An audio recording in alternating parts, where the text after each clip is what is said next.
Okay, good morning. Ngayon ay April 25, 8 AM. So, ayan. So, medyo nagbago na yung orientation ng araw kasi dito na siya dati dito.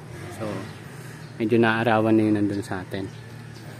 Anyway, hindi sana ako mag-video pero may mga recent updates tayo.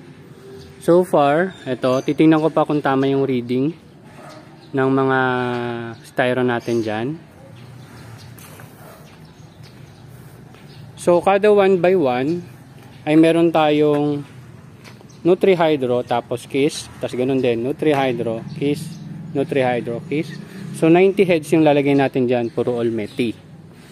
Then, dito naman, gusto kong ipakita sa inyo yung Chinese spinach natin or yung colitis, o yung green amaranth natin, na wala pang 1 month old, ay ang ganda na ng tubo. So, it's a good news for us. So sa palagay ko, kaya ko mag-harvest niya na 25 day period. Then tingnan natin kung on the 40th day, di ba 25, then the next 40 days is magkakasanga siya para mag-harvest ulit tayo ng pangalawa. So meron tayong trial niyan doon sa ating kabilang taniman. So hindi ko muna ipapakita ngayon, siguro sa Lunes na. Kasi wala talaga akong balak mag-video ngayon. Gusto ko lang ipakita sa inyo itong amaranth, tapos yung ginawa natin doon. At isa pa, meron tayong nakausap na isang tindahan. Ano siya? Tindahan siya ng baboy, mga karne, pero may konti rin siyang gulay, mga pansahog. So, in-approach na kasi ako kaninang umaga nung magde-deliver tayo ng lettuce, kung magkano, ganyan-ganyan. So, at the same time, sinagot ko siya at inalok ko rin ng consignment. So, babagsakan natin siya sa next harvest natin dito. Testingan natin ng Friday, Saturday, and Sunday. So, kada day, 15 heads ang ibabagsak natin sa kanya. Tapos, kukunin natin yun ng 9 AM.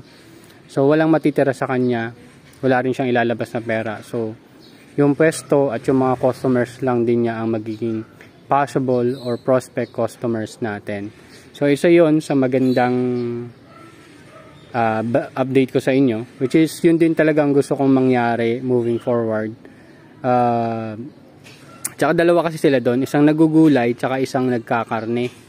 Since in-approach na tayo nagkakarne, tapos yung may isa pa doon na pwesto, isa karindere naman. So since in-approach na tayo ng nagkakarne, sa kanya tayo na magko-commit na magbagsak nito.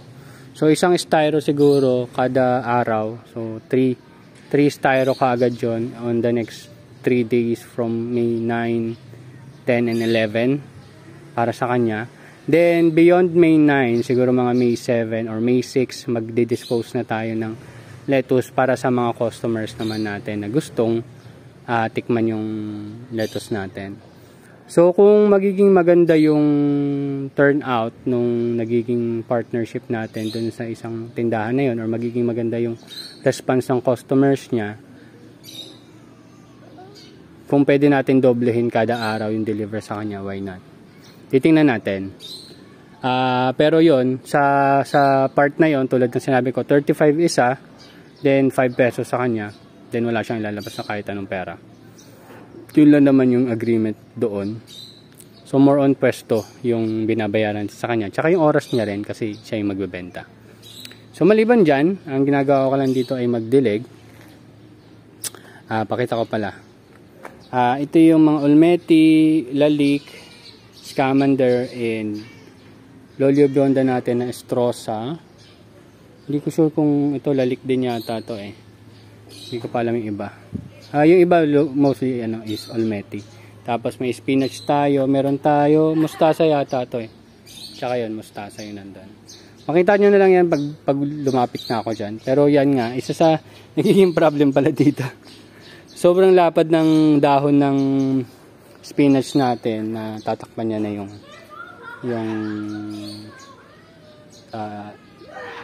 lettuce natin. So ayan.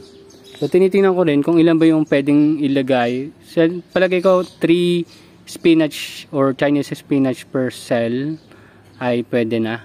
Yan. Kasi lalaki din naman sila. So hopefully mabenta natin na maayos. And masarap naman yan kasi kumakain din ako niyan. So yun lang. Yung dito, yung setup natin dito, hindi ko sure kung magagawa ako, pero tingnan natin. At ang priority ko ngayon is malinis yung isang box doon or makapagtanggal pa ng isa pang box para dalawang box na yung ma-open up ko. Then ito is mataniman ko 90 heads. Then kung hindi kaya, the next day na tayo mag-transfer ng iba. So ngayon ay magdidilig lang ako. So yun lang update ko sa inyo. So hopefully may na pulot naman kayo. Na kahit pinaplano ko pa lang, kumbaga kusang dumating yung pwede nating maging partner na tindahan. At dun pa sa target natin na malapit sa simbahan. So that's it. Thank you very much and see you next update mga tropa. Bye bye!